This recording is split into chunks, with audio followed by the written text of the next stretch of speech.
Hello everyone, welcome back to E for English. ನಾನು Nandadeepa and ಇವತ್ತಿನ ಕ್ಲಾಸಲ್ಲಿ ನಾವು ಕೆಲವೊಂದಿಷ್ಟು ಒತ್ತಕ್ಷರಗಳು, ಗುಣಿತಾಕ್ಷರಗಳು ಈ ಥರ ಇಂಗ್ಲೀಷಲ್ಲೂ ಕೂಡ ಇದೆಯಾ ಇಲ್ವಾ ಅಂತ ಹೇಳಿ ನೋಡಕ್ ಬಂದಿದ್ದೀವಿ. ಆ್ಯಂಡ್ ಎಸ್, ಇದೇ ಗುಣಿತಾಕ್ಷರ ಒತ್ತಕ್ಷರ ಆದರೆ ಸ್ಲೈಟ್ಲಿ ಚೇಂಜ್ಡ್ ಸ್ಟೈಲಲ್ಲಿ ಇದ್ದಾವೆ. ಅವುಗಳೆಲ್ಲ ಏನು ಅಂತ ಹೇಳಿ ಇವತ್ತಿನ ಕ್ಲಾಸಲ್ಲಿ ನಾವು ತಿಳ್ಕೊಳ್ಳೋಣ. ಎಸ್, ಅದರ ಜೊತೆಗೆ ನಾವು ಇವತ್ತು 30 ಡೇಸ್ ಇಂಗ್ಲಿಷ್ ಲರ್ನಿಂಗ್ ಚಾಲೆಂಜ್ನ 22nd ಕ್ಲಾಸಲ್ಲಿ ಇದ್ದೀವಿ. ಓಕೆ, ಸೊ 21st ಕ್ಲಾಸಲ್ಲಿ ನಾನು ನಿಮ್ಗೆ ಹೇಳ್ಕೊಟ್ಟಿದ್ದು ಯಾವುದು, ಯಾವ ಸ್ಪೆಲ್ಲಿಂಗ್ಸ್ ಯಾವ ಥರ ಸೌಂಡ್ ಆಗ್ತವೆ, ಸ್ಪೆಲ್ಲಿಂಗನ್ನು ಯಾವ ಥರ ಫೈಂಡ್ ಔಟ್ ಮಾಡೋದು ಅಂತ ಹೇಳ್ಕೊಟ್ಟಿದ್ದೆ. ಇವತ್ತು ಕೂಡ ನಾವು ಕೆಲವೊಂದಿಷ್ಟು ಸೌಂಡ್ಸ್ ಬಗ್ಗೆನೇ ನೋಡ್ತಾ ಇದ್ದೀವಿ. ಯಾವ ರೀತಿ ಸ್ಪೆಲ್ಲಿಂಗ್ಸ್ ಚೇಂಜ್ ಆಗ್ತವೆ, ಯಾವ ಸಿಸ್ಟಮ್ನ ಫಾಲೋ ಮಾಡಿ ಇಂಗ್ಲೀಷಲ್ಲಿ ಸ್ಪೆಲ್ಲಿಂಗ್ಸನ್ನು ಬಿಲ್ಡ್ ಮಾಡ್ತಾರೆ ಅಂತ ಹೇಳಿ ಇವತ್ತಿನ ಕ್ಲಾಸಲ್ಲಿ ಕೂಡ ನೋಡೋಣ. ಓಕೆ, ಎಸ್, ಹಂಗಿದ್ರೆ ಅದೆಲ್ಲದಕ್ಕೂ ಮುಂಚೆ ನಾನು ನಿಮಗೆ ಒಂದು ಹೇಳಬೇಕಾಗಿರೋದೇನೆಂದರೆ, ಎಸ್, ತುಂಬ ಲೇಟ್ ಆಗೋಯ್ತು. 21st class to 22nd class ತುಂಬ ಗ್ಯಾಪ್ ಆಯಿತು. ಅಂದರೆ ಅದರಲ್ಲಿ ಆಲ್ಮೋಸ್ಟ್ ಒಂದು 8 to 10 ಡೇಸ್ ಯಾಕಪ್ಪ ಹೋಯಿತು ಅಂದರೆ ನನ್ನ ಈ for English YouTube channel hack ಆಗಿತ್ತು. ಈ ಒಂದು ಯೂಟ್ಯೂಬ್ ಚಾನಲನ್ನು ಹ್ಯಾಕ್ ಮಾಡಿದ್ರು ಆ್ಯಂಡ್ ನನ್ನ ಜಿಮೇಲ್ ಅಕೌಂಟ್ ಕೂಡ ಹ್ಯಾಕ್ ಆಗಿತ್ತು. ಸೊ ಅದೆಲ್ಲವನ್ನ ನಾನು ಹಂಗೆ ಹಿಂಗೆ ಗುದ್ದಾಡಿ ತುಂಬ ಕಷ್ಟಪಟ್ಟು 1 ವಾರ ಟೈಮ್ ಹಿಡಿತು ಅದೆಲ್ಲವನ್ನ ರಿಕವರ್ ಮಾಡ್ಕೋಬೇಕು ಅಂತಂದರೆ. ಅಲ್ಲಿ ಇಲ್ಲಿ ಮೇಲ್ ಮಾಡಿದೆ, ಅದು ಇದು ಎಲ್ಲ ಏನೆಲ್ಲ ನನ್ನ ಕೈಲಿ ಸಾಧ್ಯ ಆಗುತ್ತೋ ಅದನ್ನೆಲ್ಲನೂ ನಾನು ಮಾಡಿದೆ. ಸೊ ಮಾಡಿದ ಮೇಲೆ ನನಗೆ ಯೂಟ್ಯೂಬಿಂದ ಮೇಲ್ ಬಂತು. ಯೂಟ್ಯೂಬಿಂದ ಮೇಲ್ ಬಂದ ಮೇಲೆ ನನಗೆ ಪಾಸ್ವರ್ಡ್ಸ್ ಆಪ್ಷನ್ಸ್, ಅದು ಇದು ಎಲ್ಲ ಆಪ್ಷನ್ಸನ್ನು ಎನ್ಕ್ವೈರೀಸ್ ಎಲ್ಲ ಮಾಡಿಬಿಟ್ಟು ನನ್ನ ಆಪ್ಷನ್ಸನ್ನು ಮತ್ತೆ ನನ್ನ ಒಂದು ಹೇಳಿಕೆಗಳನ್ನು ಮತ್ತೆ ಕನ್ಸಿಡರ್ ಮಾಡಿಬಿಟ್ಟು ಅವ್ರೇನು ಮಾಡಿದರು, ನನಗೆ ಮತ್ತೆ ಆಕ್ಸೆಸ್ಸನ್ನು ಕೊಟ್ಟರು. ಸೊ ನನ್ನ ಚಾನಲ್ ಎಜುಕೇಟಿವ್ ಚಾನಲ್ ಆಗಿದೆ ಆ್ಯಂಡ್ ನಾನು ಇಲ್ಲಿ ಸ್ಪೋಕನ್ ಇಂಗ್ಲೀಷನ್ನು ಕಲಿಸ್ತೀನಿ and I have these many subscribers. ಇಷ್ಟೆಲ್ಲ ನಂದು ಆ್ಯಕ್ಟಿವ್ ಅಕೌಂಟ್ ಇದೆ ಅಂತ ಎಲ್ಲ ಹೇಳಿ ನಾನು ಅವ್ರಿಗೆ ಇನ್ಫಾರ್ಮೇಷನ್ ಕೊಟ್ಟ ಮೇಲೆ, ಹೌದು ನಿಮ್ಮ ಚಾನಲ್ ಹ್ಯಾಕ್ ಆಗಿತ್ತು, ನಾವು ಅದನ್ನು ರಿಕವರ್ ಮಾಡಿದ್ದೀವಿ, ನಿಮಗೆ ಅದನ್ನು ಮತ್ತೆ ಆಕ್ಸೆಸ್ ಕೊಡ್ತೀವಿ ಅಂತ ಹೇಳಿ ಪ್ರಾಮಿಸ್ ಮಾಡಿಬಿಟ್ಟು ದೇ ಟು 2 ಡೇಸ್ ಅವರೆಲ್ಲ ವೆರಿಫೈ ಮಾಡಿಬಿಟ್ಟು ನಂಗೆ ಮತ್ತೆ ಆಕ್ಸೆಸ್ಸನ್ನು ಕೊಟ್ಟರು. ಆ್ಯಂಡ್ ದಿಸ್ ವೇ ನೀವು ನನ್ನ ಇನ್ಸ್ಟಾಗ್ರಾಮಲ್ಲಿ ಫಾಲೋ ಮಾಡಿದರೆ ನಿಮಗೆ ಗೊತ್ತಿರ್ತಿತ್ತು ಸೊ ಈ ಥರ ಆಗಿದೆ ಅಂತ ಹೇಳಿ. ಆ್ಯಂಡ್ ನನಗೆ ಯಾವುದೇ ಆಕ್ಸೆಸ್ ಇರಲಿಲ್ಲ, ನನ್ನ ಚಾನಲ್ನ ಯಾವುದೇ ಆಕ್ಸೆಸ್ ಇರಲಿಲ್ಲ. ಆ್ಯಂಡ್ 1 ಡೇ ಮಟ್ಟಿಗೆ ಕಂಪ್ಲೀಟಾಗಿ ಯೂಟ್ಯೂಬಿಂದ ನನ್ನ ಚಾನಲ್ ರಿಮೂವ್ ಆಗೋಗಿತ್ತು. ಎಸ್, ಇವತ್ತೇನಾದರೂ ಈ ಒಂದು ಚಾನಲ್ ನಿಮಗೆ ಹೊಸದಾಗಿ ರೀಚ್ ಆಗ್ತಾ ಇದ್ರೆ, ಫಸ್ಟ್ ಡೇ ನೀವು ಈ ಕ್ಲಾಸನ್ನು ನೋಡ್ತಾ ಇದ್ರೆ ದಯವಿಟ್ಟು ಸಬ್ಸ್ಕ್ರೈಬ್ ಮಾಡಿ ಆ್ಯಂಡ್ ನಿಮ್ಗೇನು ಅನಿಸುತ್ತೋ ಅದನ್ನು ಕಮೆಂಟ್ ಮಾಡಿ ಇಡೀ ಕ್ಲಾಸ್ ಮುಗಿದ್ಮೇಲೆ. ಸೊ ದ್ಯಾಟ್ ಅದು ಒಂದು ನನಗೊಂದು ಅದು ಅಪ್ರಿಷಿಯೇಷನ್ ಕೂಡ ಆಗುತ್ತೆ. ಆ್ಯಂಡ್ ಆ ಕಮೆಂಟ್ಸ್ ನೋಡಿದಾಗ ನನಗೆ ಮತ್ತೆ ಹುಮ್ಮಸ್ ಬರುತ್ತೆ, ಉತ್ಸಾಹ ಬರುತ್ತೆ, ಮತ್ತೆ ಜಾಸ್ತಿ ಈ ಥರ ಕ್ಲಾಸಸನ್ನು ಕೊಡಬೇಕು ಅಂತ ಹೇಳಿ. So that's a reason, please do comment and subscribe my channel. And ಈ ಥರ ಎಲ್ಲ ಆದಮೇಲೆ ತುಂಬ ಗ್ಯಾಪ್ ಆಗೋಯ್ತು ನನಗೆ ನಿಮಗೆ ಮೀಟ್ ಆಗೋಕ್ಕೆ. And today again I have come up with a very good topic, ನಿಮಗೆ ತುಂಬ ಯೂಸ್ಫುಲ್ ಆಗುತ್ತೆ. ಆ್ಯಂಡ್ ಇಂಗ್ಲೀಷ್ ಬಗ್ಗೆ ಇದ್ದಂಥ ಕೆಲವೊಂದಿಷ್ಟು ಸಂದೇಹಗಳು, ಡೌಟ್ಗಳು ನಿಮಗೆ ಇವತ್ತು ಕ್ಲಿಯರ್ ಆಗುತ್ತೆ. ಓಕೆನಾ? ಸೊ ಯಾಕೆ ಈ ಥರ ಆಗುತ್ತೆ ಇಂಗ್ಲೀಷಲ್ಲಿ ಸ್ಪೆಲ್ಲಿಂಗ್ಸ್ ಈ ಥರ ನಮಗೆ ಎಲ್ರಿಗೂ ಕಷ್ಟ ಆಗುತ್ತೆ. ಸ್ಪೆಲ್ಲಿಂಗ್ಸ್ ಅಂದರೆ ಕಷ್ಟ, ಕಮೆಂಟ್ಸಲ್ಲೆಲ್ಲ ಅದೇ ಥರ ಇದೆ. ಸೊ ಸ್ಪೆಲ್ಲಿಂಗ್ಸ್ ಬಗ್ಗೆ ವಿಡಿಯೋ ಮಾಡಿ, ಸ್ಪೆಲ್ಲಿಂಗ್ಸ್ ಹೆಂಗೆ ತಿಳ್ಕೊಳ್ಳೋದು ವಿಡಿಯೋ ಮಾಡಿ ಅಂತ. So I have come up with this thing. ಇವತ್ತು ನಾವು ಕನ್ನಡದಲ್ಲಿ ಯಾವ ಥರ ಒತ್ತಕ್ಷರಗಳು, ಗುಣಿತಾಕ್ಷರಗಳು ಅಂತ ಹೇಳಿ ನೋಡ್ತೀವಿ, ಸೊ ಅದೇ ಥರ ಇಂಗ್ಲೀಷಲ್ಲೂ ಕೂಡ ಒಂದು ಸಿಸ್ಟಮ್ ಇದೆ. ಅವುಗಳಿಗೆ ನಾವು ಡೈಗ್ರಾಫ್ಸ್ ಆ್ಯಂಡ್ ಡಿಪ್ಥಾಂಗ್ಸ್ ಅಂತ ಕರಿತೀವಿ. ಆ್ಯಂಡ್ ಈ ಶಬ್ದಗಳನ್ನು ನೋಡಿದಾಗ ತುಂಬ ಪ್ಯಾನಿಕ್ ಆಗೋದು ಸಹಜ. ಲೈಕ್ ಏನಪ್ಪ ಇದು ಡೈಗ್ರಾಫ್, ಡಿಪ್ಥಾಂಗ್ಸ್ ಎಲ್ಲ, ಅದನ್ನೇ ನಾವು ಕನ್ನಡದಲ್ಲಿ ಒತ್ತಕ್ಷರ, ಗುಣಿತಾಕ್ಷರ ಅಂತ ಹೇಳಿ ಕಲ್ತ್ರೆ ಅದೇನು ಅನ್ಸಲ್ಲ ನಮ್ಗೆ. ಅರೆ ಅದು ಫಸ್ಟ್ ಸ್ಟ್ಯಾಂಡರ್ಡ್, ಸೆಕೆಂಡ್ ಸ್ಟ್ಯಾಂಡರ್ಡ್ ಅವ್ರು ಕಲಿಯೋದಲ್ವಾ, ಅಂಕಲಿಪಿಗಳಲ್ಲೆಲ್ಲ ಇರುತ್ತಲ್ಲ ಅಂತ ಹೇಳಿ ಅನ್ಸುತ್ತೆ. ಬಟ್ ಅದನ್ನೇ ಇಂಗ್ಲಿಷಲ್ಲಿ ಡೈಗ್ರಾಫ್ಸ್, ಡಿಪ್ಥಾಂಗ್ಸ್ ಅಂದ ತಕ್ಷಣ ಭಯ ಆಗೋಗ್ಬಿಡುತ್ತೆ. ನೀವು ಸೀದಾ ಏನ್ ಮಾಡ್ತೀರಾ, ಫೋನ್ನ ಮುಚ್ಚಿಟ್ಟು ಹೊರಗಡೆ ಹೋಗ್ತೀರಾ. ಬಟ್ ಇಲ್ಲ, ತುಂಬಾ ತುಂಬಾ ತುಂಬಾ ಈಸಿ ಆದಂತಹ ಥಿಂಗ್. ಬಟ್ ಏನಂದ್ರೆ ಕನ್ನಡ ಒಂದು ಸಿಸ್ಟಮೆಟಿಕ್ ಲ್ಯಾಂಗ್ವೇಜ್. ಅಂದ್ರೆ ನಾವು ಏನನ್ನ ಅಂತೀವಿ ಅದನ್ನೇ ಬರಿತೀವಿ, ನಾವು ಏನನ್ನ ಬಾಯಿಂದ ಉಚ್ಚಾರ ಮಾಡ್ತೀವಿ ಅದನ್ನೇ ನಾವು ಇದನ್ನ ಬರಿತೀವಿ. So Kannada is a logical language. Logic heavy, 100% logical language. Heavy logics ನಮ್ದು ಕನ್ನಡದಲ್ಲಿ. ಅಂದ್ರೆ ನೀನು ಶ ಅಂತ ಇದೀಯಾ ಅಂದ್ರೆ ನೀನು ಶನೇ ಬರಿಬೇಕು. Look at the board. ಶ ಅಂತಿದ್ದೀರಾ ಅಂದ್ರೆ ಶನೇ ಬರಿಬೇಕು. ಓಕೆ, ಶಂಖ ಅಂತಿದೀನಿ ಅಂದ್ರೆ ನೀನು ಶಂಖ ಅಂತಾನೆ ಬರಿಬೇಕು. ಷಟ್ಕೋನ ಅಂತಿದ್ಯಾ ಅಂದ್ರೆ ನೀನು ಷಟ್ಕೋನ ಅಂತಾನೆ ಬರಿಬೇಕು. ಓಕೆನಾ? ಷಟ್ಕೋನ ಅಂತಾನೆ ಬರಿಬೇಕು. ಓಕೆನಾ? ಅದೇ ತರ ಸಕ್ಕರೆ ಬರಿಬೇಕು ಅಂದ್ರೆ ಸಕ್ಕರೆ ಅಂತಾನೆ ಬರಿಬೇಕು. ಸೊ ಐ ಹ್ಯಾವ್ ಅ ಸ, ಐ ಹ್ಯಾವ್ ಅ ಶ, ಐ ಹ್ಯಾವ್ ಅ ಶ. ಓಕೆ, ಸೊ ಲಾಸ್ಟ್ ಕ್ಲಾಸ್ ಅಲ್ಲಿ ನಾನು ಹೇಳಿದಂಗೆ ಮುಂದ್ಗಡೆ ತುದಿಯಲ್ಲಿ ಉಚ್ಚಾರ ಮಾಡಿದಾಗ ಅದು ಸ ಆಗುತ್ತೆ, ಸ್ವಲ್ಪ ಹಿಂದ್ಗಡೆ ನಾಲ್ಗೆ ಹೋಗಿ ಉಚ್ಚಾರ ಮಾಡಿದಾಗ ಶ ಆಗುತ್ತೆ, ಇನ್ನ ಗಂಟ್ಲಲ್ಲಿ ಉಚ್ಚಾರ ಮಾಡಿದಾಗ ಅದು ಷಟ್ಕೋನ ಆಗುತ್ತೆ. ಸೊ ಇಲ್ಲಿಂದ ಇಲ್ಲಿಂದ ಇಲ್ಲಿಂದ, ಸೊ ಎಲ್ಲಿಂದ ಸೌಂಡ್ ಬರ್ತಾ ಇದೆ ನಮ್ಮ ಬಾಯಿಂದ ಅಂತ ಹೇಳಿದಾಗ ಅಲ್ಲಲ್ಲಿ ಆ ಅಕ್ಷರಗಳು ಚೇಂಜ್ ಆಗ್ತಾ ಹೋಗುತ್ತೆ. ಅಂಡ್ ಕನ್ನಡದಲ್ಲಿ ನೀವು ಯಾವುದೇ ಕಾರ್ನರ್ ಅಲ್ಲಿ ಉಚ್ಚಾರ ಮಾಡಿ ಒಂದು ಅಕ್ಷರನ, ಆ ಅಕ್ಷರ ನಮ್ ಕಡೆ ಇದೆ, ಓಕೆನಾ. ಬಟ್ ಅಷ್ಟೊಂದು ಲಾಜಿಕಲ್ ಲ್ಯಾಂಗ್ವೇಜ್, ಅಷ್ಟೊಂದು ಏನಂತ ಹೇಳ್ತಾರೆ ಮ್ಯಾಚೂರ್ಡ್ ಲ್ಯಾಂಗ್ವೇಜ್ ಕನ್ನಡ. ಸೊ ನಾವ್ ಏನ್ ಅಂತೀವಿ ಪ್ರತಿಯೊಂದಕ್ಕೂ ನಮ್ ಕಡೆ ಅಕ್ಷರ ಇದೆ. ಬಟ್ ಇಂಗ್ಲಿಷ್ ಹಂಗಲ್ಲ. ಇಂಗ್ಲಿಷ್ ಏನ್ ಮಾಡುತ್ತೆ, ತಾನು ಏನೋ ಒಂದನ್ನ ಅನ್ನುತ್ತೆ, ಬಟ್ ಅಂದ್ಮೇಲೆ ಅದನ್ನ ಬರೆಯಕ್ಕೆ ಅದ್ರ ಕಡೆ ಅಕ್ಷರಗಳಿಲ್ಲ. ಸೊ ಅದನ್ನೇ ಏನ್ ಮಾಡುತ್ತೆ, ಎರಡು ಕಾಂಬಿನೇಷನ್ ಲೆಟರ್ಸ್ ಅನ್ನ ತಗೊಂಡು ಅದು ಅಕ್ಷರನ ರೆಡಿ ಮಾಡುತ್ತೆ. ಸೊ ಅದಕ್ಕೆ ಇರುವಂತಹ 26 ಲೆಟರ್ಸ್ ಗಳಲ್ಲಿ, ಅಲ್ಫಾಬೆಟ್ ಅಲ್ಲಿ 26 ಅಕ್ಷರಗಳಿದಾವೆ ಅಲ್ವಾ. ಸೊ ಅವರ ಒಂದು ಅಕ್ಷರ ಮಾಲೆ ಅಲ್ಫಾಬೆಟ್ ಅಂದ್ರೆ, ಆ ಅಲ್ಫಾಬೆಟ್ ಅಲ್ಲಿ 26 ಅಕ್ಷರಗಳಿದಾವೆ. ಆ 26 ಅಕ್ಷರಗಳನ್ನ ಹಿಂದೆ ಮುಂದೆ ಹಿಂದೆ ಮುಂದೆ ಮಾಡ್ಬಿಟ್ಟು ಅವರು ಮತ್ತೆ ಮತ್ತೆ ಹೊಸ ಅಕ್ಷರಗಳನ್ನ ಹುಟ್ಟು ಹಾಕ್ತಾರೆ ಹೊರತು ಹೊಸ ಅಕ್ಷರಗಳನ್ನ ಬರೆಯಲ್ಲ ಅವರು. ಸೊ 2 ಅಕ್ಷರಗಳನ್ನ ತಗೊಂಡು ಒಂದ್ ಅಕ್ಷರನ ರೆಡಿ ಮಾಡ್ತಾರೆ, ಹೊಸ ಅಕ್ಷರನ. ಅಂದ್ರೆ ಫಾರ್ ಎಕ್ಸಾಂಪಲ್, ಇವಾಗ ನನಗೆ ಸಕ್ಕರೆ ಬರೆಯಕ್ಕೆ ಸ ಇದೆ ತಾನೆ, ಸಕ್ಕರೆ ಅಂತ ಬರೆಯಕ್ಕೆ ನನ್ ಕಡೆ ಸ ಇದೆ, ಸ ಇದೆ. ಬಟ್ ಅವ್ರ ಕಡೆ ಸಕ್ಕರೆ ಅಂತ ಬರಿಬೇಕು ಅಂದ್ರೆ ಬರೀ ಎಸ್ ಮಾತ್ರ ಇದೆ. ಸೊ ಅವ್ರಿಗೆ ಶಂಕ ಬರಿಬೇಕು ಅಂದ್ರೂ ಕೂಡ ಬರೀ ಎಸ್ ಇದೆ, ಅವ್ರಿಗೆ ಷಟ್ಕೋಣ ಬರಿಬೇಕು ಅಂದ್ರೂ ಕೂಡ ಬರೀ ಎಸ್ ಇದೆ. ಓಕೆ, ಸೊ ಇದೇ ತರ ಈಗ ನಾನು ಸ ಬರ್ದೆ, ಅದ್ರ ಜೊತೆಗೆ ಶ ಮಾಡ್ಬೇಕು ಅಂದ್ರೆ ಶ ಬಂತು. ಹಂಗಂತ ಈ ಎಸ್ ಬಿಟ್ಟು ಮತ್ತೆ ಯಾವುದೇ ಈ ತರ ಒಂದ್ ಯಾವ್ದೋ ಲೆಟರ್ ಇಲ್ಲ ಅವ್ರ ಕಡೆ, ಇದನ್ನ ಶ ಅಂತೀವಿ ನಾವು ಅಂತ ಹೇಳಿ. No, they don't have any letter for ಶ. ಸೊ ಅದಕ್ಕೆ ಅವ್ರು ಏನ್ ಮಾಡ್ತಾರೆ, ಶ ಅನ್ನ ಅವರೇ ಕ್ರಿಯೇಟ್ ಮಾಡ್ಕೊಳ್ತಾರೆ. ಹೆಂಗೆ ಅಂದ್ರೆ 2 ಲೆಟರ್ಸ್ ಗಳನ್ನ ತಗೊಳ್ತಾರೆ, 2 ಅಕ್ಷರಗಳನ್ನ. ಒಂದು ಎಚ್ ತಗೊಳ್ತಾರೆ, ಒಂದು ಎಸ್ ತಗೊಳ್ತಾರೆ. ಸೊ ಎಸ್ ಅಂಡ್ ಎಚ್ ಅನ್ನ ಟುಗೆದರ್ ಎರಡನ್ನ ಸೇರಿಸ್ಬಿಟ್ಟು ಒಂದು ಹೊಸ ಶ ಅನ್ನ ಹುಟ್ಟಾಕ್ತಾರೆ. ಓಕೆ, ಸೊ ಅವಾಗ ನಾವು ಶಿಪ್ ಅಂದಾಗ, ಶಾಪಿಂಗ್ ಅಂದಾಗ ನಾವು ಶಾಪಿಂಗ್ ಅಂತ ಬರೆಯಲ್ಲ. ಓಕೆ, ಶಾಪಿಂಗ್ ಅಂತ ಬರೆಯಲ್ಲ, ಶಾಪಿಂಗ್ ಅಂತ ಬರೀತೀವಿ. ಶಾಪ್ ಅಥವಾ ಶಿಪ್ ಅಥವಾ ಶುಗರ್. ಸೊ ಅಲ್ಲಿ ಕೂಡ ಎಸ್ ಮಾತ್ರ ಇದೆ, ಬಟ್ ಹೇಳೋದು ನಾವೇನ್ ಮಾಡ್ತೀವಿ, ಶುಗರ್ ಅಂತ ಹೇಳ್ತೀವಿ. ಸೊ ಆ ತರ ಶ ಉಚ್ಚಾರ ಬರ್ಬೇಕು ಅಂತ ಅಂದ್ರೆ ಅವ್ರೇನ್ ಮಾಡ್ತಾರೆ, 2 ಅಕ್ಷರಗಳನ್ನ ಜೋಡಿಸ್ಬಿಟ್ಟು ಒಂದು ಅಕ್ಷರನ ರೆಡಿ ಮಾಡ್ತಾರೆ. Because they don't have that letter, ಆ ಲೆಟರ್ ಅವ್ರ ಕಡೆ ಇಲ್ಲ. ಓಕೆನಾ. ಅದೇ ತರ ಅವ್ರ ಕಡೆ ಈ ಚ ಅನ್ನೋದಕ್ಕೂ ಒಂದು ಅಕ್ಷರ ಇಲ್ಲ. ಓಕೆ, ಸೊ ಅದಕ್ಕೆ ಅವ್ರು ಏನ್ ಮಾಡ್ತಾರೆ, ಈ ಸಿ ಅನ್ನ ತಗೊಳ್ತಾರೆ, ಎಚ್ ಅನ್ನ ತಗೊಳ್ತಾರೆ, ಇದನ್ನ ಛ ಮಾಡ್ತಾರೆ. ಸೊ ಅದನ್ನೇ ನಾವು ಚಾಪ್, ಚಾಪ್ ಅಂದ್ರೆ ಕತ್ತರಿಸೋದು. ಸೊ ಚಾಪ್ ಬರಿಬೇಕು ಅಂದ್ರೆ ಅವರು CHOP ಚಾಪ್ ಅಂತ ಬರೀತಾರೆ. ಸೊ ಈ ತರ ಅವ್ರು ಏನ್ ಮಾಡ್ತಾರೆ, ತಮ್ಮ ಕಡೆ ಇರದೇ ಇದ್ದಂತಹ ಅಕ್ಷರಗಳಿಗೆ ಆಲ್ಟರ್ನೇಟಿವ್ ಆಗಿ ಏನ್ ಮಾಡ್ತಾರೆ, ಹೊಸ 2 ಅಕ್ಷರಗಳನ್ನ ಅಂದ್ರೆ ಹಳೆ 2 ಅಕ್ಷರಗಳನ್ನ ತಗೊಂಡು ಅವುಗಳನ್ನ ಪಕ್ಕ ಪಕ್ಕ ಇಟ್ಟು ಅವುಗಳಿಗೆ ನೀವೇನಂತೀರ, ಅವ್ರನ್ನ ಬೆಸ್ಟ್ ಫ್ರೆಂಡ್ಸ್ ಮಾಡಿಸಿ ಅಥವಾ ಅವ್ರನ್ನಿಬ್ರನ್ನ ಮದುವೆ ಮಾಡಿಸಿ ಒಂದ್ ಕಡೆ ಕೂರಿಸಿ ಅವುಗಳಿಗೆ ನೀವಿಬ್ರು ಸೇರಿ ಒಂದೇ ಸೌಂಡ್ ಮಾಡ್ಬೇಕು, ಇಡೀ ಲೈಫ್ ನೀವು ಜೊತೆಗೆ ಇದ್ಕೊಂಡು ಒಂದೇ ಸೌಂಡ್ ಅನ್ನ ಕೊಡ್ಬೇಕು ಅಂತ ಹೇಳ್ಬಿಟ್ಟು ಒಂದು ರೂಲ್ಸ್ ಹಾಕಿ ಕಟ್ ಹಾಕ್ಬಿಡ್ತಾರೆ.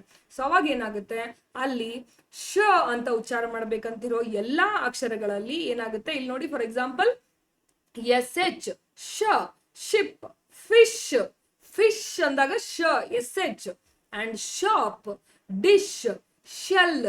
ಸೊ ಈ ತರ ಬಂದಾಗ ಶ ಶ ಶ ಉಚ್ಚಾರ ಬರ್ಬೇಕು ಅಂದಾಗ ನಮ್ಗೆ ಎಸ್ ಅಂಡ್ ಎಚ್ ಅನ್ನ ಟುಗೆದರ್ ಬರಿತೀವಿ ನಾವು. ಓಕೆನಾ. ಸೊ ಟುಗೆದರ್ ಬರ್ದಾಗ ಏನಾಗುತ್ತೆ, ಅಲ್ಲಿ ಒಂದು ಹೊಸ ಒಂದು ಅಕ್ಷರ ಹುಟ್ಕೊಳ್ಳುತ್ತೆ, ಅವ್ರಿಗೆ ಬೇಕಾದಂತಹ ಅನುಕೂಲಕ್ಕೆ ಶ ಅನ್ನುವಂತಹ ಅಕ್ಷರ ಹುಟ್ಕೊಳ್ಳುತ್ತೆ. ಅದೇ ತರ ಛ ಛ, ಚಿಪ್, ರಿಚ್, ಚರ್ಚ್, ಮಾರ್ಚ್, ಚಿನ್. ಛ ಅಂತ ಉಚ್ಚಾರ ಮಾಡಕ್ಕೆ ಸಿ ಅಂಡ್ ಎಚ್ ಅನ್ನ ಜೊತೆಗೆ ಸೇರಿಸ್ತಾರೆ. ಸಿಮಿಲರ್ಲಿ ಅಲ್ಲಿ ಇನ್ನ 2 ಅಕ್ಷರಗಳಿದಾವೆ ನಮ್ಮಲ್ಲಿ, ಥ ಥ, ಧ ಧ, ನ.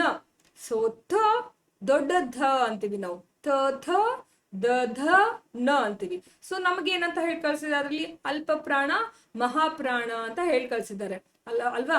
ಸೊ ಅಂದ್ರೆ ಸ್ವಲ್ಪ ಉಸಿರು ಕೊಟ್ಟು ಥ ಅಂದಾಗ ಸಣ್ಣದು, ಥ ಅಂದಾಗ ದೊಡ್ಡದು ಅಂತ ಹೇಳಿ. ಓಕೆ, ಅಲ್ಲಿ ಇದೇ ತರ ಏನಾಗಿದೆ, ಸಾಫ್ಟ್ ಸೌಂಡ್, ಹಾರ್ಡ್ ಸೌಂಡ್ ಅಂತಾರೆ ಅದಕ್ಕೆ ಅವರು. ಸೊ ಅಲ್ಪ ಪ್ರಾಣ, ಪ್ರಾಣ ಅಂದ್ರೆ ಅದೇ ವಾಯ್ಸು, ಉಸಿರು ಅಂತ ಹೇಳ್ದಂಗೆ. ಅಲ್ಲಿ ಅವ್ರು ಏನಂತಾರೆ, sound, long sound, short sound, ಅದೇ ಸಾಫ್ಟ್ ಸೌಂಡ್, ಹಾರ್ಡ್ ಸೌಂಡ್ ಅಂತಾರೆ.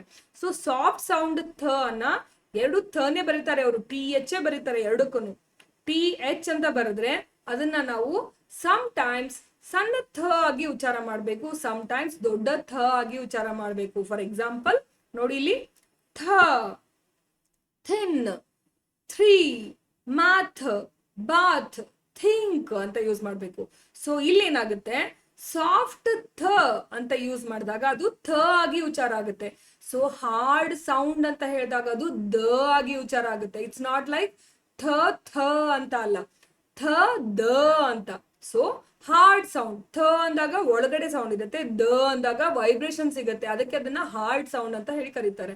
ಸೊ ಅವಾಗ ಸಮ್ ಟೈಮ್ಸ್ ಟಿ ಹೆಚ್ ಸೇರಿಸಿ ಥಿನ್, ಥಿಂಕ್, ಥಾಟ್, ಥ ಬಂದಂಥದ್ದು ಕೆಲವೊಂದಿಷ್ಟು ಶಬ್ದಗಳಲ್ಲಿ ಏನಾಗುತ್ತೆ, this, that, father, then, bath ಅಂತ ಬೇದ್ ಆಗುತ್ತೆ. ಬಾತ್ ಇದಿದ್ದು ಬೇದ್ ಆಗುತ್ತೆ. ಸೊ ದ ಅಂತ ಸೌಂಡ್ ಬಂದಿದ್ದಕ್ಕೆ ಅದನ್ನ ಹಾರ್ಡ್ ಸೌಂಡ್ ಅಂತ ಹೇಳ್ತಾರೆ. ಥಿಂಕ್, ಥಾಟ್ ಅಂತ ಬರೋದಕ್ಕೆ, ಸಾಫ್ಟ್ ಸೌಂಡ್ ಬರೋದಕ್ಕೆ ಅದನ್ನ ಸಾಫ್ಟ್ ಸೌಂಡ್ ಅಂತ ಕರೀತಾರೆ. ಸೊ ಈ ಟಿ ಹೆಚ್ ಅನ್ನುವಂಥದ್ದು ಎರಡು ತರ ಯೂಸ್ ಆಗುತ್ತೆ. ನಾವು ಇದನ್ನ ನೆನ್ಪಿಟ್ಕೋಬೇಕು, ಬೇರೆ ಯಾವುದೇ ಆಲ್ಟರ್ನೇಟಿವ್ ಇಲ್ಲ. ಏನ್ ರೂಲ್ಸ್ ಅಂತ ಕೇಳಿದ್ರೆ ಇದಕ್ಕೆ ರೂಲ್ಸ್ ಇಲ್ಲ. And English is a very famous language to make rules and break them. ಅವರೇ ರೂಲ್ಸ್ ಮಾಡ್ತಾರೆ, ಅವರೇ ಅವುಗಳನ್ನ ಬ್ರೇಕ್ ಮಾಡ್ತಾರೆ. ಟಿ ಹೆಚ್ ಅಂದ್ರೆ ಥ ಅನ್ಬೇಕು ಅಂತ ಹೇಳ್ಕೊಡ್ತಾರೆ. ನೋ ಸಮ್ ಟೈಮ್ಸ್ ಅದು ದ ಕೂಡ ವರ್ಕ್ ಆಗುತ್ತೆ ಅಂತ ಹೇಳಿ ಹೇಳ್ತಾರೆ. ಸೊ ದ ಲ್ಯಾಂಗ್ವೇಜ್ ಯಾಕೆ ಹಂಗಾಗಿದೆ ಅಂದ್ರೆ ನಾನು ಇನ್ನೊಂದು ಕ್ಲಾಸ್ ಅಲ್ಲಿ ಕೂಡ ಎಕ್ಸ್ಪ್ಲೇನ್ ಮಾಡಿದ್ದೀನಿ. ಏನಂತ, ಈ ಒಂದು ಇಂಗ್ಲಿಷ್ ಲ್ಯಾಂಗ್ವೇಜ್ ಬರೀ ಒಂದೇ ಕಡೆಯಿಂದ ಹುಟ್ಟಿಲ್ಲ. ಇದು ಫ್ರೆಂಚ್ ಕಡೆಯಿಂದ ಶಬ್ದಗಳನ್ನ ತಗೊಂಡಿದೆ, ರಷ್ಯನ್ ಕಡೆಯಿಂದ ಶಬ್ದಗಳನ್ನ ತಗೊಂಡಿದೆ. ಸೊ ಈ ತರ ನಮ್ಗೆ ಬೇರೆ ಬೇರೆ ಲ್ಯಾಟಿನ್ ಕಡೆಯಿಂದ ಶಬ್ದಗಳನ್ನ ತಗೊಂಡಿದೆ.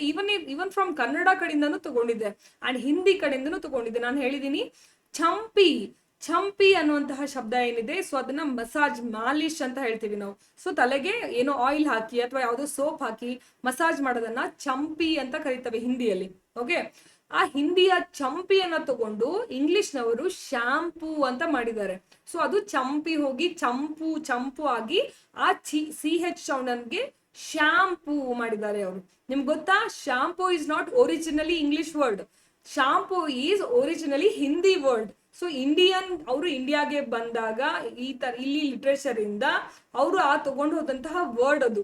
ಅಂದ್ರೆ ಚಂಪಿ ಅಂತ ನಾವೇನ್ ಕರಿತಿದ್ವಿ, ಮಸಾಜ್, ಮಾಲಿಶ್ ಟು ಹೆಡ್ ಅಥವಾ something putting in to your head and ಈ ತರ ರೆಗ್ಯುಲರ್ಸ್ ಆಗಿ ಶೇಕ್ ಮಾಡೋದು ಅನ್ನೋ ಅರ್ಥ ಕೊಡುತ್ತೆ ಅದು. ಓಕೆನಾ?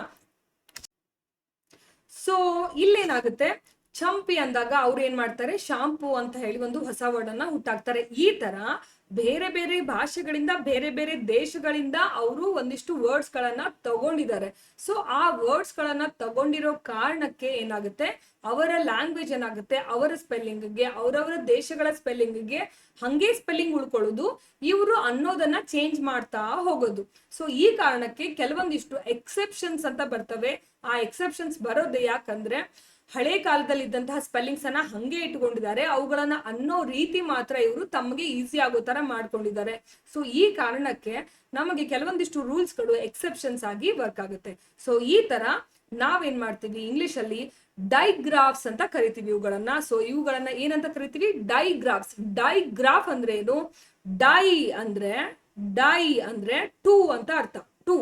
ಗ್ರಾಫ್ ಅಂದ್ರೆ ಬರೆಯೋದು ಅಂತ ಅರ್ಥ. ಸೊ ಡೈಗ್ರಾಫ್ ಅಂದ್ರೆ ಏನರ್ಥ, ಎರಡು ಅಕ್ಷರಗಳನ್ನ ಒಟ್ಟಿಗೆ ಬರೆದು ಅವುಗಳಿಗೆ ಹೊಸ ಸೌಂಡ್ ಅನ್ನ ಕೊಡೋದು, ಅಂದ್ರೆ ಹೊಸ ಅಕ್ಷರವನ್ನೇ ಮಾಡೋದು. ಸೊ ಆತರ ಶಿಪ್, ಚಿಪ್, ಥಿನ್, ದಿಸ್ ಅಂತ ಹೇಳಿ. ಅದೇ ತರ ನೋಡಿ, ಅವ್ರ ಕಡೆ ಫ ಸೌಂಡ್ ಇಲ್ಲ, ಅದನ್ನ ಅವ್ರು ಏನ್ ಮಾಡ್ತಾರೆ, ಪಿ ಎಚ್ ಅನ್ನ ಆಡ್ ಮಾಡ್ತಾರೆ, ಪಿ ಅನ್ನ ಎಚ್ ಅನ್ನ ಜಾಯಿನ್ ಮಾಡ್ಬಿಟ್ಟು ಅದನ್ನ ಫ ಸೌಂಡ್ಗೆ ಕೊಡ್ತಾರೆ. So phone, graph, photo, dolphin, orphan ಅಂತ ಹೇಳಿ ಫ ಸೌಂಡ್ ಅನ್ನ ಅವರು ಕೊಡ್ತಾರೆ. ಓಕೆನಾ? ಸೊ ಇಲ್ಲಿ ಏನಾಗುತ್ತೆ, ಅಂದ್ರೆ ನಾವು ಅನುನಾಸಿಕಗಳು ಅಂತ ಏನ್ ಕರಿತೀವಿ. ಅನುನಾಸಿಕಗಳು ಅಂದ್ರೆ ಅಹ ಮೂಗಿಂದ ಉಚ್ಚರಿಸಲ್ಪಡುವಂತಹ ಅಕ್ಷರಗಳಿಗೆ ಅನುನಾಸಿಕ ಅಂತ ಹೇಳಿ ಕರೀತಾರೆ. ಅಂದ್ರೆ ನಾಸಿಕ ಅಂದ್ರೆ ಮೂಗು, ಅನು ಅಂದ್ರೆ ಅಲ್ಲಿಂದ ಬರುವಂತಹ ಸೌಂಡು. ಸೊ ಅನುನಾಸಿಕ ಅಂತ ಹೇಳಿದ್ರೆ ನಮ್ ಮೂಗಿನ ಸಹಾಯದಿಂದ ಉಚ್ಚರಿಸಲ್ಪಡುವಂತ, ಮೂಗಿಂದ ಅಂತ ಅಲ್ಲ, ಮೂಗಿನ ಹೆಲ್ಪ್ ಇಂದ. ಅಹಾ ಅಂದಾಗ ಮೂಗು ಅಲ್ಲಿ ಇನ್ವಾಲ್ವ್ ಆಗುತ್ತೆ, ಉಳಿದಿರೋ ಅಕ್ಷರಗಳಿಗೆ ಮೂಗು ಇನ್ವಾಲ್ವ್ ಆಗಲ್ಲ. ಆ ಕಾರಣಕ್ಕೆ ಅಹ ಅಂತ ಹೇಳಿ ನಾವು ಏನು ಉಚ್ಚಾರ ಮಾಡ್ತೀವಿ, ಸೊ ಅವುಗಳಿಗೆ ಅವ್ರಿಗೆ ಶಬ್ದ ಇಲ್ಲ, ಅವ್ರಗಳಿಗೆ ಅವ್ರ ಕಡೆ ಝೀರೋ ಇಲ್ಲ ಅದನ್ನ ಮಾಡಕ್ಕೆ. ಅಂದ್ರೆ ಇವಾಗ ಫಾರ್ ಎಕ್ಸಾಂಪಲ್ ನಾನು BOM ಮಾಡಿದ್ರೆ ಬಾಂಬ್ ಅಂತ ಅಂತಾರೆ, ಅದಕ್ಕೆ ನಾವು ಅದನ್ನ ಅಂತ ಹೇಳಿ ಉಚ್ಚಾರ ತಗೊಳಲ್ಲ. ಓಕೆ, ಅದನ್ನ ಅದು ಉಚ್ಚಾರ, ಅಂತ ಅಲ್ಲ. ಸೊ ಆ ಅನ್ನ ಮಾಡ್ಲಿಕ್ಕೆ ಅವರು NG ಉಚ್ಚಾರ ತಗೊಳ್ತಾರೆ, NG. ಸೊ ಇವಾಗ ನಾನು ಕನ್ನಡದಲ್ಲಿ ಸಿಂಗ್ ಬರಿಬೇಕು ಅಂದ್ರೆ ಸಿ ಬರೆದು 0 ಕೊಟ್ಟು ಸಿಂಗ್ ವ್ಯಂಜನ ಮಾಡ್ತೀನಿ ಅಲ್ವಾ. ಸೊ ಈ 0ಯ ಸಿಸ್ಟಮ್ ಅವ್ರ ಕಡೆ ಇಲ್ಲ, ಈ ಒಂದು ಅನುನಾಸಿಕ ಅಹ ಅವ್ರ ಕಡೆ ಇಲ್ಲ. ಆ ಕಾರಣಕ್ಕೆ ಈ ಸಿಂಗ್ ಬರೀಲಿಕ್ಕೆ ಅವ್ರು ಏನ್ ಮಾಡ್ತಾರೆ, ಎಸ್ ಬರೆದು ಸಿ ಆಯ್ತು, ಬರೀಲಿಕ್ಕೆ NG ಸಹಾಯ ತಗೊಳ್ತಾರೆ, ಸಿಂಗ್ ಆಗುತ್ತೆ. ಓಕೆ, ಸೊ ಆ ತರ sing, king, long, bang, ring ಅಂತ ಹೇಳಿ ಯೂಸ್ ಮಾಡ್ತಾರೆ. ಓಕೆ, ಅದೇ ತರ ಖ ಸೌಂಡ್ ಇಲ್ಲ ಅವ್ರ ಕಡೆ, ಖ ಸೌಂಡ್ ಇಲ್ದಿದ್ದಕ್ಕೆ ಅವರು ಸಿ ಮತ್ತೆ ಕೆ ಅನ್ನ ಟುಗೆದರ್ ಯೂಸ್ ಮಾಡಿ ಅದನ್ನ ಖ ಸೌಂಡ್ ಕೊಡ್ತಾರೆ, ಖ, ಓನ್ಲಿ ಖ. ಸೊ ಯಾವ ತರ, ಬ್ಯಾಕ್, ಲಕ್, ಸಿಕ್, ಡಕ್, ರಾಕ್, ಈ ತರ ಅವರು ಸೌಂಡ್ ಅನ್ನ ಕೊಡ್ತಾರೆ. ಸೊ ಇವುಗಳಿಗೆ ನಾವು, ಸೊ ಇಲ್ಲಿ ಯೂಸ್ ಮಾಡಿದಂತಹ ಎಲ್ಲಾ ಅಕ್ಷರಗಳೇನಿದಾವೆ, ಡಬಲ್ ಅಕ್ಷರಗಳನ್ನ ಏನಂತ ಹೇಳಿದೆ ನಾನು, ಡೈಗ್ರಾಫ್ ಅಂತ ಏನ್ ಹೇಳಿದೆ. ಸೊ SH ಒಂದು ಡೈಗ್ರಾಫ್, CH ಒಂದು ಡೈಗ್ರಾಫ್, TH ಸಾಫ್ಟ್ ಒಂದು ಡೈಗ್ರಾಫ್, TH ಹಾರ್ಡ್ ಒಂದು ಡೈಗ್ರಾಫ್. ಅದೇ ತರ PH, WH, NG, CK ಇವೆಲ್ಲವೂ ಒಂದೊಂದು ಡಯಾಗ್ರಾಫ್ ಗಳಂತ ಕರೆಸ್ಕೊಳ್ತವೆ. ಸೊ ಇವೆಲ್ಲವೂ ಕಾನ್ಸನೆಂಟ್ ಗಳಿದಾವೆ, ವ್ಯಂಜನಾಕ್ಷರಗಳು ಇದರಲ್ಲಿ ಇನ್ವಾಲ್ವ್ ಇದಾವೆ. ಇದರಲ್ಲಿ ಯಾವುದೇ ವೊವಲ್ ಇಲ್ಲ, ಯಾವುದೇ ವೊವಲ್ಸ್ ಇಲ್ಲದೆ ಇರೋ ಕಾರಣಕ್ಕೆ ಇವುಗಳನ್ನ ನಾವು ಕಾನ್ಸನೆಂಟ್ ಡೈಗ್ರಾಫ್ಸ್ ಅಂತ ಕರಿತೀವಿ, ಕಾನ್ಸನೆಂಟ್ ಡೈಗ್ರಾಫ್ಸ್ ಅಂತ ಹೇಳಿ ಕರಿತೀವಿ. ಸೊ ಈ ಕಾರಣಕ್ಕೆ ನಾವು ಡೈಗ್ರಾಫ್ಸ್ ಅನ್ನ ಓದ್ಬೇಕಾಗುತ್ತೆ. ಸೊ ಯಾಕೆ ಇಂಗ್ಲಿಷ್ ನಲ್ಲಿ ಆ ತರ ನಾವು ಬರಿತೀವಿ, ಕನ್ನಡಕ್ಕೂ ಇಂಗ್ಲಿಷ್ಗೂ ಡಿಫ್ರೆನ್ಸ್ ಗೊತ್ತಾದಾಗ ಓಕೆ ಫೈನ್, ಈ ಲ್ಯಾಂಗ್ವೇಜ್ ಈ ತರನಾ ಅಂತ ಹೇಳಿ ನಮ್ಗೆ ಒಂದು ಐಡಿಯಾ ಬಂದ್ಮೇಲೆ ಅದ್ರ ಮೇಲೆ ಇದ್ದಂತಹ ಭಯ ಏನಾಗುತ್ತೆ, ಹೊರಟೋಗುತ್ತೆ. ಓಕೆ, ಸೊ ಅವರು SH ಯಾಕೆ ಬರೀತಾ ಇದ್ದಾರೆ, ಶಿಪ್ ಯಾಕೆ ಬರೀತಾ ಇದ್ದಾರೆ ಅಂದ್ರೆ ಅವ್ರ ಕಡೆ ಶ ಇಲ್ಲ ಪಾಪ. ಸೊ ಅವ್ರು ಏನ್ ಮಾಡ್ತಾರೆ, ಎಸ್ ಅನ್ನ H ಅನ್ನ ಟುಗೆದರ್ ತಗೊಂಡು ಅವೆರಡನ್ನ ಸೇರಿಸಿ ಶ ಸೌಂಡ್ ಅನ್ನ ಉಚ್ಚಾರ ಮಾಡ್ತಾರೆ. ಸೊ ಆ ಕಾರಣಕ್ಕೆ ಶಿಪ್ ಅನ್ನ ನಾವು SHIP ಶಿಪ್ ಅಂತ ಬರಿಬೇಕಾಗುತ್ತೆ. ಸೊ ಇದು ಕಾನ್ಸನೆಂಟ್ ಡೈಗ್ರಾಫ್ಸ್. ಆದ್ರೆ ವೊವಲ್ ಡೈಗ್ರಾಫ್ಸ್ ಯಾವುವು, ವೊವಲ್ ಡೈಗ್ರಾಫ್ಸ್ ಅಂದ್ರೆ ಇಲ್ಲಿ ವೊವಲ್ ಇನ್ವಾಲ್ವ್ ಆಗ್ತವೆ. ಯಾವ ತರ CH, TH, PH ಹಂಗೆ ಕಾನ್ಸನೆಂಟ್ ಇನ್ವಾಲ್ವ್ ಆಯ್ತು, ಅದೇ ತರ ಇಲ್ಲಿ ಏನಾಗುತ್ತೆ AI, AY, EE, EA, OA involve ಆಗ್ತವೆ. ಸೊ ಇಲ್ಲಿ ಬರುವಂತಹ ಎಲ್ಲಾ ಕಾಂಬಿನೇಷನ್ ಲೆಟರ್ಸ್ ಏನಿದಾವೆ ಅವೆಲ್ಲವೂ ವೊವಲ್ಸ್. ಓಕೆ, ಬಟ್ ಈ ವೊವಲ್ಸ್ ಗಳು ಯಾವ ತರ ಸೌಂಡ್ ಅನ್ನ ಕೊಡ್ತಾವೆ ಅಂತ ನೋಡೋಣ ಬನ್ನಿ. ನೋಡಿ, ಕನ್ನಡ ಸೌಂಡ್ ಕೂಡ ನಾನು ನಿಮ್ಗೆ ಇಲ್ಲಿ ಕೊಟ್ಟಿದ್ದೀನಿ, ಸೊ ನಿಮ್ಗೆ ಅಂಡರ್ಸ್ಟ್ಯಾಂಡ್ ಆಗ್ಲಿ ಅಂತ ಹೇಳಿ. AI ಅಂತ ಬಂದಾಗ ರೈನ್ ಆಗುತ್ತೆ. ಸೊ ನಾವ್ ಇದನ್ನ ರೈನ್ ಅಂತ ಉಚ್ಚಾರ ಮಾಡಲ್ಲ. ಸೊ ತುಂಬಾ ಜನ ಅಲ್ಲಿ AI ಬಂದ ತಕ್ಷಣ ರೈನ್ ಅಂತ ಉಚ್ಚಾರ ಮಾಡ್ತಾರೆ. Okay, it's not rain, it is rayon. So ಹಂಗಂತ ಇದನ್ನ ರೇಯನ್ ಅಂತ ಓದಂಗಿಲ್ಲ. ನಾನ್ ಜಸ್ಟ್ ನಿಮ್ಗೆ ಆ ಸೌಂಡ್ ಹೆಂಗ್ ಬರ್ಬೇಕು ಅನ್ನೋದನ್ನ ಹೇಳ್ಕೊಡ್ತಾ ಇದ್ದೀನಿ. ರೇನ್ ಅಂತ ಬರ್ಬೇಕದು. ಓಕೆ, ಸೊ ಹಂಗಂತ ನೀವು ರೇಯನ್ ಅಂತ ಓದ್ಬೇಡಿ, ಓಕೆನಾ. ಸೊ ಜಸ್ಟ್ ಲೈಕ್ ಯಾವ ಸೌಂಡ್ ನಿಮ್ಮ ಗಂಟ್ಲಲ್ಲಿ ಬರ್ಬೇಕು ಅನ್ನೋದನ್ನ ನಾನು ಹೇಳಕ್ಕೆ ರೇಯನ್ ಬರ್ದಿದ್ದೀನಿ. It's not rain, it is rain. Okay, so ಈ ಕಾರಣಕ್ಕೆ ಇದನ್ನ ನಾವು ಲಾಂಗ್ ಎ ಅಂತ ಕರಿತೀವಿ. ಸೊ AI ಅಂತ ಬಂದಾಗ ರೈನ್, ಪೇಲ್, ಟ್ರೈನ್, ಮೇಲ್, ವೇಟ್ ಅಂತ ಕರಿತೀವಿ. ಓಕೆನಾ.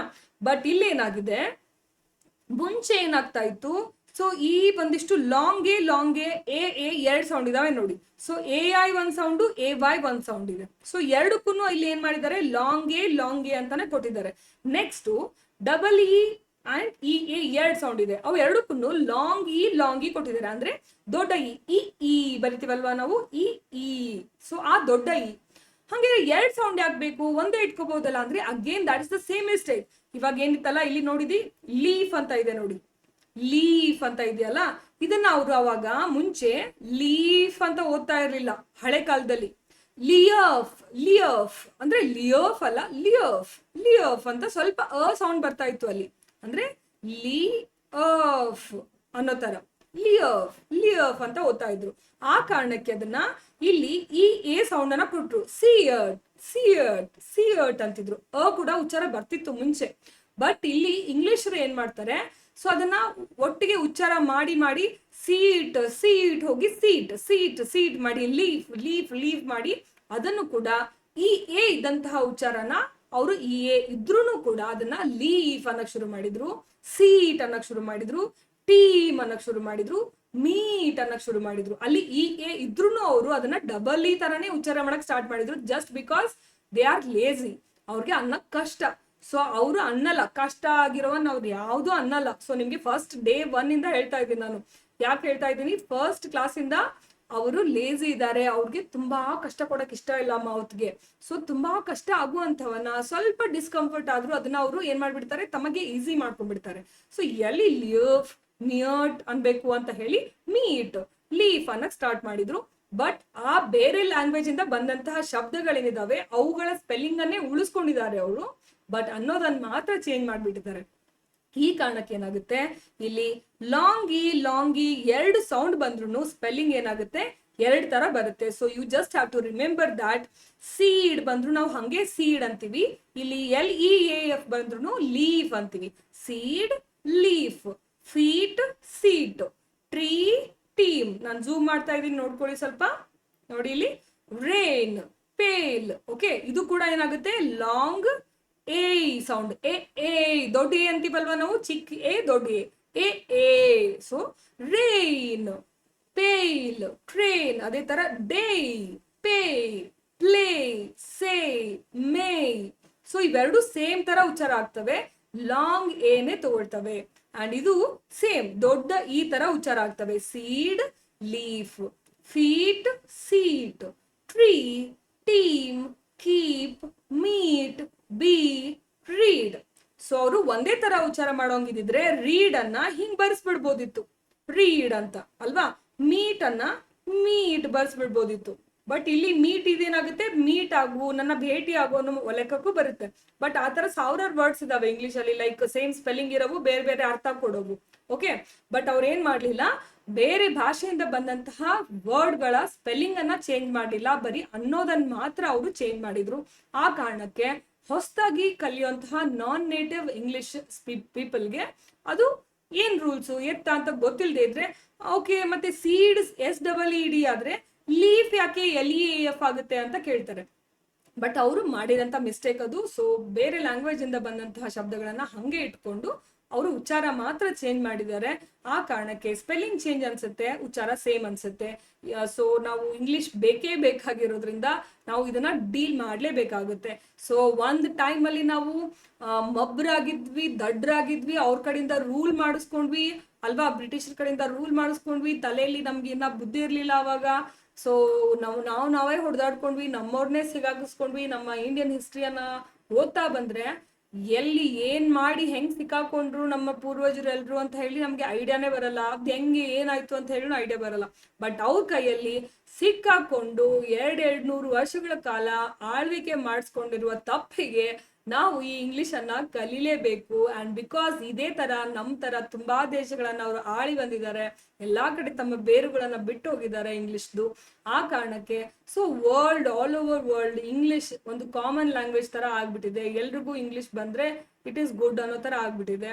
ಸೊ ಜಾಬ್ ಪರ್ಪಸ್ಗ ಅಥವಾ ನಮ್ಮ ಅನುಕೂಲಕ್ಕ ಅಥವಾ ಯಾವುದೋ ಒಂದು ಕಾರಣಕ್ಕೆ ಇಂಗ್ಲಿಷ್ ಬೇಕೇ ಬೇಕಾಗುತ್ತೆ. We can not ignore it. ನಾವು ಅದನ್ನ ಹೇಟ್ ಮಾಡ್ಬೋದು, ಏನ್ ಇಂಗ್ಲಿಷ್ ಅಂತ ಹೇಟ್ ಮಾಡ್ಬೋದು, ಬಟ್ ನಾವು ಅದನ್ನ ಇಗ್ನೋರ್ ಮಾಡಕ್ ಆಗಲ್ಲ. ಬಟ್ ಅದು ಬೇಕೇ ಬೇಕು, ಲೈಫ್ಗೆ ಬೇಕೇ ಬೇಕಾಗಿದೆ. ಸೊ ಆ ಕಾರಣಕ್ಕೋಸ್ಕರ ಆದ್ರೂ ನಾವು ಕಲೀಲೇಬೇಕಾಗುತ್ತೆ. ಸೊ ಆ ಕಾರಣಕ್ಕೆ ನೀವು ಈ ರೂಲ್ಸ್ ಗಳನ್ನ ತಿಳ್ಕೊಂಡು ಇಟ್ಕೊಂಡಿದ್ರೆ ನಿಮ್ಗೆ ಒಳ್ಳೇದು. ಅಟ್ಲೀಸ್ಟ್ ಆ ಒಂದು ಪರ್ಸೆಂಟೇಜ್ ಕಡಿಮೆ ಆಗುತ್ತೆ. ಏನಪ್ಪ ಲ್ಯಾಂಗ್ವೇಜ್ ಇದು, ಏನ್ ಈ ತರ ಇದೆ ಲ್ಯಾಂಗ್ವೇಜ್ ಅನ್ನುವಂಥ ಒಂದು ಪರ್ಸೆಂಟೇಜ್ ಕಡಿಮೆ ಆಗುತ್ತೆ. ಸೊ ದ್ಯಾಟ್ ನಿಮ್ಗೆ ಈ ಒಂದಿಷ್ಟು ಲ್ಯಾಂಗ್ವೇಜ್ಗಳು ಅರ್ಥ ಆಗಕ್ಕೆ ಸ್ಟಾರ್ಟ್ ಆಗುತ್ತೆ. ಸೊ ಈ ತರ ಶಬ್ದಗಳ ಓಕೆ ಈ ತರ ಸ್ಪೆಲ್ಲಿಂಗ್ ಇರುತ್ತಾ ಅಂತ ಹೇಳಿ ಅರ್ಥ ಆಗಕ್ಕೆ ಸ್ಟಾರ್ಟ್ ಆಗುತ್ತೆ. ಓಕೆನಾ. ಸೊ ಈ ತರ ಕಾನ್ಸನೆಂಟ್ ಡೈಗ್ರಾಫ್ಸ್ ಅಂಡ್ ವೋವೆಲ್ ಡೈಗ್ರಾಫ್ಸ್. ಸೊ ಡೈಗ್ರಾಫ್ಸ್ ಅಂದ್ರೆ ಏನು, ಡೈ ಅಂದ್ರೆ 2, ಗ್ರಾಫ್ ಅಂದ್ರೆ ಬರೆಯೋದು. 2 ಅಕ್ಷರಗಳನ್ನ, 2 ವ್ಯಂಜನಗಳನ್ನ ಅಥವಾ 2 ಸ್ವರಗಳನ್ನ ಸೇರಿಸಿ ಒಂದು ಹೊಸ ಅಕ್ಷರವನ್ನ ಹುಟ್ಟಾಕ್ತೀವಿ. ಸೊ ಆ ಹೊಸ ಅಕ್ಷರಗಳು ಏನಾಗ್ತವೆ, ಡೈಗ್ರಾಫ್ಸ್ ಅಂಡ್ ಡಿಪ್ತಾಂಗ್ಸ್ ಅನ್ಸ್ಕೊಳ್ತವೆ. ಸೊ ಅವು ಡೈರೆಕ್ಟ್ ಅಲ್ಫಾಬೆಟ್ಸ್ ಅಲ್ಲ ಅವು. ಓಕೆ, ಡೈರೆಕ್ಟ್ ಅಲ್ಫಾಬೆಟ್ ಅಲ್ಲ, ಡೈರೆಕ್ಟ್ ಲೆಟರ್ಸ್ ಅಲ್ಲ ಅವು. ಸೊ ಅವೇನಾಗ್ತವೆ, ಡೈಗ್ರಾಫ್ಸ್ ಅಂತ ಅನ್ಸ್ಕೊಳ್ತವೆ. Consonant digraphs and vowel digraphs ಅನ್ಸ್ಕೊಳ್ತವೆ. ಓಕೆ, ಸೊ ಇಷ್ಟು ನಿಮ್ಗೆ ಡೈಗ್ರಾಫ್ ಬಗ್ಗೆ ಗೊತ್ತಿರಬೇಕು. ಅಂಡ್ ನಾನು ನೆಕ್ಸ್ಟ್ ಅಪ್ಕಮಿಂಗ್ ಕ್ಲಾಸ್ ಅಲ್ಲಿ ಈ ಡಿಪ್ತಾಂಗ್ಸ್ ಅನ್ನ ಹೇಳ್ಕೊಡ್ತೀನಿ. ಸೊ ಈ ಡಿಪ್ತಾಂಗ್ಸ್ ಅಂದ್ರೆ ಆಕ್ಚುಲಿ ನಾವು ಇವ್ಗೆ ಗುಣಿತಾಕ್ಷರ ಐತ್ವ ಅಂತ ಕರಿತೀವಿ. ಸೊ ಇವುಗಳು ಹೆಂಗೆ ನಿಮಗೆ ಡಿಫ್ರೆನ್ಸ್ ಕೊಡ್ತವೆ ಲ್ಯಾಂಗ್ವೇಜ್ಗೆ ಅಂತ ಹೇಳಿ ಇವುಗಳನ್ನು ನಾನು ನೆಕ್ಸ್ಟ್ ಕ್ಲಾಸಲ್ಲಿ ಎಕ್ಸ್ಪ್ಲೇನ್ ಮಾಡ್ತೀನಿ. ಸೊ ಎಲ್ಲವನ್ನು ಒಮ್ಮೆ ಕನ್ಫ್ಯೂಸ್ ಮಾಡೋದು ಬೇಡ. So this is a new thing for you. ಇವತ್ತಿಗೆ ಇಷ್ಟು ನೀವು ಕಲ್ತ್ಕೊಂಡ್ರೆ ಸಾಕು, more than enough. So digraph and ನೀವು ಓವಲ್ ಡೈಗ್ರಾಫ್, ಕಾನ್ಸನೆಂಟ್ ಡೈಗ್ರಾಫ್ ನಿಮಗೆ ಗೊತ್ತಿದ್ರೆ ಸಾಕು. ಆ್ಯಂಡ್ ಲೆಟ್ ಮೀ ನೋ ನಿಮಗೆ ಈ ಒಂದು SH ಇಂದ CH ಇಂದ ಸ್ಟಾರ್ಟ್ ಆಗುವಂತ ಅಥವಾ ಶ ಮತ್ತೆ ಚ ಸೌಂಡ್ ಕೊಡುವಂತ ಶಬ್ದಗಳು ನಿಮ್ಗೆ ಯಾವ ಗೊತ್ತಿದ್ದಾವೆ ಅವುಗಳನ್ನ ಕಮೆಂಟ್ ಮಾಡಿ. ಅದು ಸರಿಯಾ ತಪ್ಪಾ ಅಂತ ಹೇಳಿ ನಾನು ರಿಪ್ಲೈ ಮಾಡ್ತೀನಿ. ಅಂಡ್ ನಿಮ್ಗೆ ಬೇರೆ ಏನೇ ಬೇಕಾಗಿದ್ರು, ಬೇರೆ ಯಾವುದೇ ತರದ ಕ್ಲಾಸ್ ಬೇಕು ಅಂತ ಹೇಳಿದ್ರು ಅದನ್ನ ಈ ತರ ಕ್ಲಾಸ್ ಮಾಡಿಕೊಡಿ, ಇದ್ರ ಬಗ್ಗೆ ಹೇಳ್ಕೊಡಿ ಅಂತ ಹೇಳಿ ಕಮೆಂಟ್ ಮಾಡಿ. ನಾನು ಅದ್ರ ಬಗ್ಗೆ ನೆಕ್ಸ್ಟ್ ಟೈಮ್ ಡೆಫಿನೆಟ್ಲಿ ಕ್ಲಾಸ್ ಅನ್ನ ಮಾಡ್ತೀನಿ. ಅಂಡ್ ಹೊಸದಾಗಿ ನೋಡ್ತಾ ಇದ್ರೆ ಸಬ್ಸ್ಕ್ರೈಬ್ ಮಾಡೋದನ್ನ ಮರಿಬೇಡಿ. ಈ ಫಾರ್ ಇಂಗ್ಲಿಷ್ ಅನ್ನ ಸಬ್ಸ್ಕ್ರೈಬ್ ಮಾಡಿ. ಅಂಡ್ ಈ ಫಾರ್ ಇಂಗ್ಲಿಷ್ ಚಾನಲ್ ನ ಡಿಸ್ಕ್ರಿಪ್ಷನ್ ಅಲ್ಲಿ ನಮ್ಮ ವಾಟ್ಸ್ಆಪ್ ಗ್ರೂಪ್ ನ ಲಿಂಕ್ ಇದೆ, ಟೆಲಿಗ್ರಾಮ್ ಗ್ರೂಪ್ ನ ಲಿಂಕ್ ಇದೆ. ಅಲ್ಲಿ ಜಾಯಿನ್ ಆದ್ರೆ ನಿಮ್ಗೆ ಎಲ್ಲಾ ಕ್ಲಾಸ್ ನ ಅಪ್ಡೇಟ್ಸ್ಗಳು ಅಲ್ಲಿ ಸಿಗ್ತಾ ಹೋಗ್ತವೆ. ಅದ್ರ ಜೊತೆಗೆ ಇವಾಗ ರೈಟ್ ನಾವು ಕೋರ್ಸ್ ರನ್ನಿಂಗ್ ಇದೆ. ಸೊ ಹೊಸ ಕೋರ್ಸ್ ಏನಾದ್ರು ನೀವು ಜಾಯಿನ್ ಮಾಡಬೇಕು ಅಂತಿದ್ರೆ, ಸ್ಪೋಕನ್ ಇಂಗ್ಲಿಷ್ ಕ್ಲಾಸ್ ಜಾಯಿನ್ ಆಗಬೇಕು ಅಂತ ಇದ್ರೆ ದಯವಿಟ್ಟು ಈ ಕೆಳಗಡೆ ಕಾಣಿಸ್ತಾ ಇರುವಂತಹ ಈ ನಂಬರ್ಗೆ ಒಂದು ಮೆಸೇಜ್ ಅನ್ನ ಮಾಡಿ, ಹಾಯ್ ಅಂತ ಮೆಸೇಜ್ ಮಾಡಿ. ಸೊ ನೀವು ಕೋರ್ಸ್ ಅನ್ನ ಜಾಯಿನ್ ಮಾಡ್ಕೋಬಹುದು. ಓಕೆನಾ? ಎಸ್, ಹಂಗಿದ್ರೆ thank you so much for joining. ಇವತ್ತು ಒಂದು ಹೊಸದೇನೋ ಕಲ್ತ್ರಿ ಅನ್ಕೊಳ್ತೀನಿ. ಅಂಡ್ ನೆಕ್ಸ್ಟ್ ಕ್ಲಾಸ್ ಅಲ್ಲಿ ನಾನು ಡಿಪ್ಟಾಂಗ್ಸ್ ಅನ್ನ ತಗೊಂಡ್ ಬರ್ತೀನಿ. ಅಂಡ್ ವೇಟ್ ಮಾಡ್ತಾ ಇರಿ. And don't miss next class. Okay, ತುಂಬಾ important class. Thank you so much for watching.